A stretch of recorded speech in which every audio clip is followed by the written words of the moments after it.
ನೀವ್ ಒಬ್ರೇ ಬಂದ್ರಿಲ್ಲ, ನಿಮ್ ಜೊತೆ ಭದ್ರನ ಬರ್ತೀನಿ ಅಂತ ಹೇಳಿದ್ನಲ್ಲ ರೀ. ಅವನು ಹಿಂದೆ ಬರುತ್ತಿದ್ದಾನೆ. ಮಾವಿನ ತೋಟಕ್ಕೆ ಹೋಗಿ ಮಾವಿನ ಸೊಪ್ಪು ತೆಗೆದುಕೊಂಡು ಬಂದು ಹಣ ಕಳಿಸಿಕೊಂಡಿದ್ದೇನೆ. ಹಾ ಲಲಿತಾ, ಈ ಭೂಮಿಯನ್ನು ತೆಗೆದು ಎಣ್ಣೆಯನ್ನು ತೆಗೆದುಕೊಳ್ಳುತ್ತೇನೆ. ನೀನು ಅದನ್ನು ಪೂಜೆ ಮಾಡು, ಆಯ್ತಾ? ಆಯ್ತು ರೀ.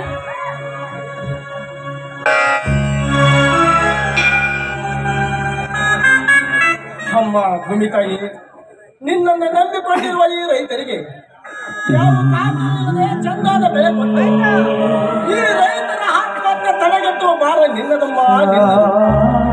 ನಿನ್ನ ಬರುವ ಉಸಿರು ಈ ರೈತರಿಗೆ ಉಸಿರು ಹಾಕಬೇಕು ವಿನ ಈ ಉಸಿರನ್ನು ಕಳೆದುಕೊಳ್ಳುವ ಹಾಗೆ ಆಗಬಾರದು. ನಿನ್ನನ್ನು ನಂಬಿಕೊಂಡಿರುವ ಎಷ್ಟೇ ರೈತರು ಆತ್ಮಹತ್ಯೆ ಮಾಡಿಕೊಂಡಿದ್ದಾರೆ. ಇನ್ನು ಎಷ್ಟೇ ರೈತರು ನಿನ್ನನ್ನು ತ್ಯಜಿಸಿ ಬೇರೆಯವರಿಗೆ ಮಾರಿ ಪಟ್ಟಣ ಸೇರಿಕೊಂಡಿದ್ದಾರೆ. ಆದರೆ ನಾನು ಮಾತ್ರ ನಿನ್ನ ಮೇಲೆ ನಂಬಿಕೆ ಇಟ್ಟು ಇನ್ನೂ ಜೀವಿಸುತ್ತಿದ್ದೇನೆ. ಇದೇ ಮಣ್ಣಲ್ಲಿ ಬೆಳೆದು ಇದೇ ಮಣ್ಣಲ್ಲಿ ಒಂದು ತೆಗೆಯಲು ಸಿದ್ಧನಾಗಿ ನಿಂತಿದ್ದೇನೆ.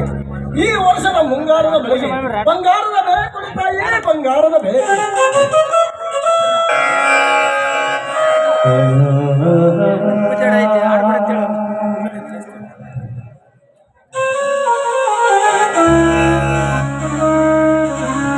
ಅಣ್ಣ ಅತ್ತಿಗೆ ಬಾರಪ್ಪ, ಈಗ ತಾನೇ ಪೂಜೆ ಮಾಡ್ತಾ ಇದ್ದೆ, ಸಮಯಕ್ಕೆ ಸರಿಯಾಗಿ ಬಂದಿದೆ. ಬನ್ನಿ ಎಲ್ರೂ ಒಟ್ಟಿಗೆ ಸೇರಿ ಆ ತಾಯಿ ಪೂಜೆ ಮಾಡೋಣ.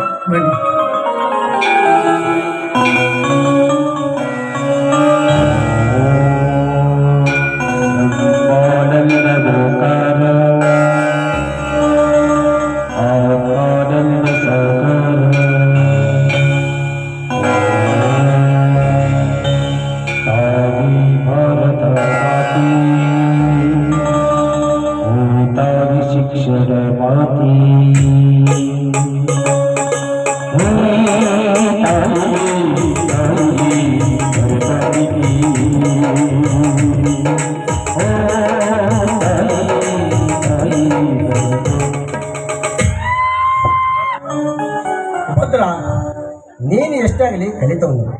ಈ ಹೊಲಗದ್ದೆಯಲ್ಲಿ ಕೆಲಸ ಮಾಡೋದು ಬೇಡಪ್ಪ. ಪೇಟೆಯಲ್ಲಿ ಯಾವುದಾದ್ರೊಂದು ಕೆಲಸ ಮಾಡಿಕೊಂಡು ಇರಬಾರದೇನಪ್ಪ.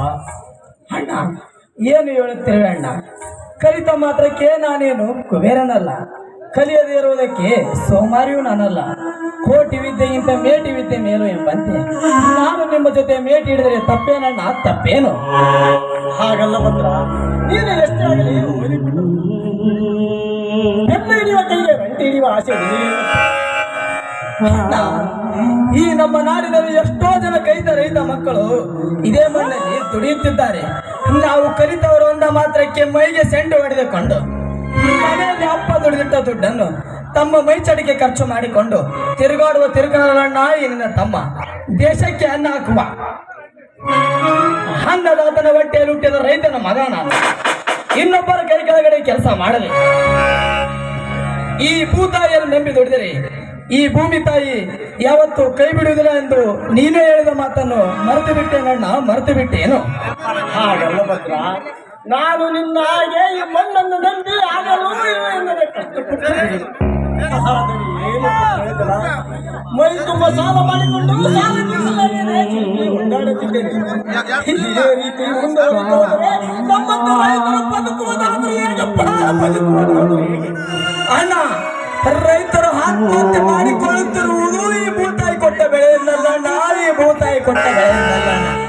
ಬದಲಾಗಿ ನಮ್ಮ ರೈತರು ಕಷ್ಟಪಟ್ಟ ಬೆಳೆಗೆ ಮಾರ್ಕೆಟ್ನಲ್ಲಿ ಸರಿಯಾದ ಬೆಲೆ ಸಿಗದೆ ಇದ್ದಕ್ಕೆ ನಮ್ಮ ರೈತರು ಕಷ್ಟಪಟ್ಟು ಸಾಲ ಸೂಲ ಮಾಡಿ ಬೀಜ ಗೊಬ್ಬರ ತಂದರೆ ಅದಕ್ಕೂ ಕೂಡ ಮಿಶ್ರಣ ಮಾಡಿ ರೈತರೇ ರಾಷ್ಟ್ರದ ಬೆನ್ನೆಲುಬನ್ನು ಭಾಷಣ ಬಿಗಿದ್ದರು. ಈಗ ರಾಜಕಾರಣಿಗಳೇ ರೈತರ ಆತ್ಮಹತ್ಯೆಯ ಕಾರಣ. ಈ ನಮ್ಮ ಭಾರತದ ರಾಜಕೀಯದಲ್ಲಿ ತಮ್ಮ ತಮ್ಮ ಸೀಟಿಗಾಗಿ ಹೊಡೆದಾಡ್ತಾರೆ ವಿನ ನಮ್ಮಂತ ರೈತರಿಗೂ ಯಾರಿಗೂ ಕೇಳುವುದಿಲ್ಲ, ಯಾರಿಗೂ ಕೇಳುವುದಿಲ್ಲ. ಹೌದು ಭದ್ರ, ನೀನು ಹೇಳುವ ಮಾತು ನಿಜವಿದೆ. ಈ ಸರ್ಕಾರ ಕೊಡುವ ಬೀಜ ಗೊಬ್ಬರದ ಬೆಲೆ ಏರುತ್ತದೆ. ಆದರೆ ಈ ರೈತ ಬೆಳೆದ ಬೆಳೆಗೆ ಬೆಲೆ ಸಿಗದಂತಾಗಿದೆ.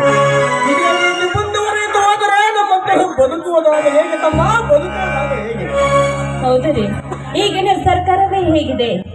ನಮ್ಮಂತ ಎಷ್ಟೋ ಬಡ ರೈತನ ಮಕ್ಕಳು ಸಾಕಷ್ಟು ಶಾಲೆ ಕಲಿತು ನೌಕರಿ ಇಲ್ಲದೆ ಸೋಮಾರಿ ಹಾಗೆ ಅಲದಾಡುತ್ತಿದ್ದಾರೆ.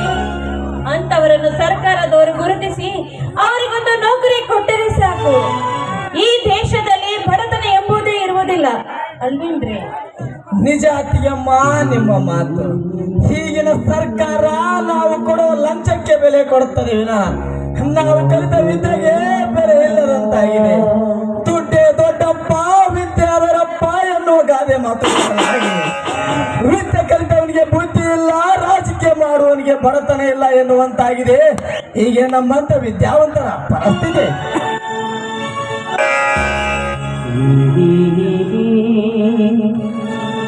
ಎಸ್, 100% ಸತ್ಯವಣ್ಣ ಈ ನಿನ್ನ ಮಾತು.